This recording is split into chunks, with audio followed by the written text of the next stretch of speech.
Alright, so your new entry, now that you've finished solving equations, is some geometry.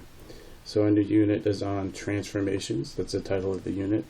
And our first lesson is going to be on congruent figures. So this will be lesson 6, and it's going to be titled Congruent Figures. And what I want you to do is write this down, this key idea, into your notebook, paying special attention to the color coding. So congruent figures have the same size and the same shape, and the triangles below here, those are congruent. And the most important thing about congruent figures when we look at them is that their corresponding sides are equal. So this side in red here, side A to B, is corresponding with side D to E. And that's why they're both labeled red. Angle C and angle F, those are corresponding. So that's why they're both in red. So what I want you to do, it doesn't matter if you use blue, green, and red, but I want you to be consistent with your coloring and which sides and which angles are corresponding. Okay, so when you have congruent figures, all of the angles are congruent, means they're equal, and all of the side lengths are congruent, which means they're equal. So if AB was 6, then DE would also be 6. If angle B was 80 degrees, then angle E would be 80 degrees. And so that's congruent figures. So I want you to put this into your notebook. I should see the bubble text here, the two triangles, and then definitely the definition of congruent figures before we move on to the first example. Now the packet that you're given has some examples and it has some on your own problems. So we're going to go through those just like we would as if I were displaying this on the whiteboard, except now, usually I have my notebook and I'm writing it in my notebook. Now I'm going to show you on the website. And you're going to cut out example 1, and we're going to take a look at this example in your notebook. So it says the figures are congruent, and we're asked to name the corresponding angles and the corresponding sides. So that's as if I were to take this figure ABCD and put it right on top of WXYZ. And they fit nicely on each other because they're congruent. It's like putting a quarter on top of a quarter, or a dollar bill on top of a dollar bill, or an iPhone 8 on top of an iPhone 8, right? They're congruent, so they should be the same size, same shape.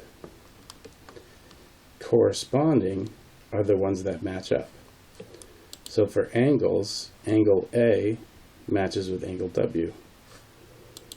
Angle B matches with angle X. Angle C matches with angle Y. And angle D matches with angle Z. So that's how the 4 angles match up. Now we also have sides to do. Side AB, if I put it on top of the next figure, would be WX. Now what's really important here is that you get the letters in the right order. We said A and W were matching, so if A comes first here, W should come first here. Another way to think about it is if I went from A to B, then I should be going from W to X, and not backwards, like A to B and then X to W. Okay, well those might be the same length and technically equal, they're not labeled correctly, and we want to make sure we're labeling things correctly, because when you get into geometry, labeling is going to be very, very important. So let's do the other sides. BC matches with XY, so you could have done CB matches with YX if you wanted to. Next, CD matches with YZ, and finally AD matches with WZ. So those are the corresponding angles, corresponding sides. This is a typical question that you'll be asked on a quiz or test, or even the practice problems that you're going to end up doing. So I want you to try this problem on your own. It says the figures are congruent and to name the corresponding angles and the corresponding sides.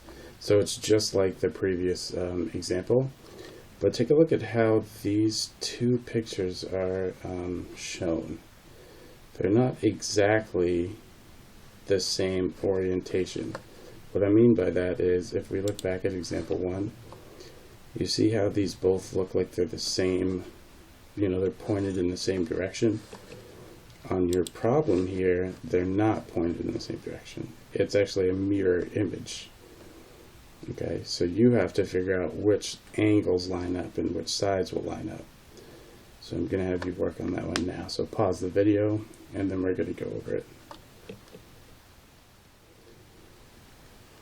So for your answers, the corresponding angles are J and S, K and R, L and Q, M and V, and finally N and T. And the corresponding sides would be JK and SR. So remember, if you start with J, you have to start with S. KL and RQ, LM and QV, MN and TV, and finally NJ and TS. So see how they're kind of mirrored reflections of each other? And actually one of the entries that we do in this lesson is going to be on reflections. So you'll get more used to how images look this way. And here's our example 2. Which square is congruent to square A? So we've got A, B, and C. Now we know that they're all squares, which means that their angles are all congruent, right? They're all 90-degree angles. Okay, so the angles are taken care of. In order for two objects, in this case squares, to be congruent, they have to have the same angle measures and the same side lengths. So we've already determined that their angle measures are the same, right? They all have 4 right angles, so they're congruent. So now we have to look at the side lengths. If you look at A and B, right away we can see that this side length is 8, this is 9. There's no way they're congruent, right? They're different sizes. And then if we look at square C, even though it's flipped over like a diamond, it's still a square, and it still had side lengths of 8. So since they both have a side length of 8, it doesn't matter that one's rotated or twisted or any direction that it's in. If it's a square and the side lengths are 8, and A is a square and its side lengths are 8, then they are congruent. So I want you to write this whole thing down into your book. Okay, so you have this example. So I gave you the pictures, but you're going to write in the notes. So you could pause the video as you do that. So this example 3 is probably the most useful and the most important type of problem when we talk about congruent figures. Is we're given 2 figures that we're told are congruent, but we have information about one of them. We don't have information about the other one, right? But I know that they're equal because congruent means equal. So what is the side length of JM? Well, if I look at my JM here, it's blank. It doesn't tell me what it is. But I know that this JKLM is congruent to this ABCD.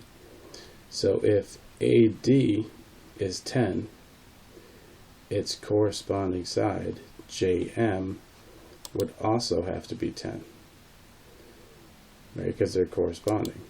So the length of JM is 10 feet. Now, it stands to reason that if every side length is the same, then their perimeter should also be the same, because the perimeter of a shape is just when you add up all the sides.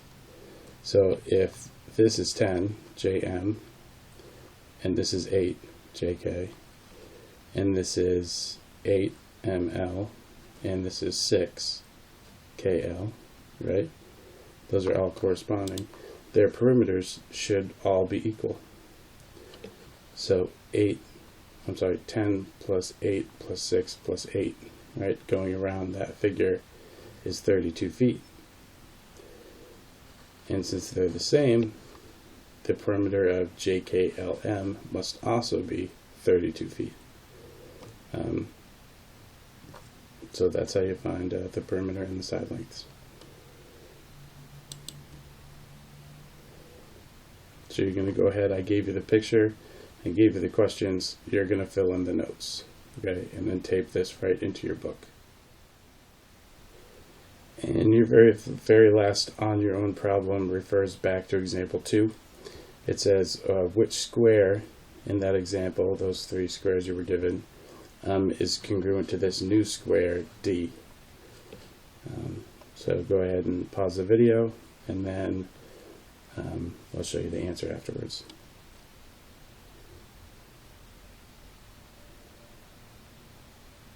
So if you took a look at those squares, you should have seen that square B was the one that had the side length of 9. So this number 2 here, square D is congruent to square B. And don't worry about this third question. I didn't want you to do that one. And that's it. So make sure those are all taped into your notebook for the entry congruent figures. And you can move on to the practice, which is in the textbook.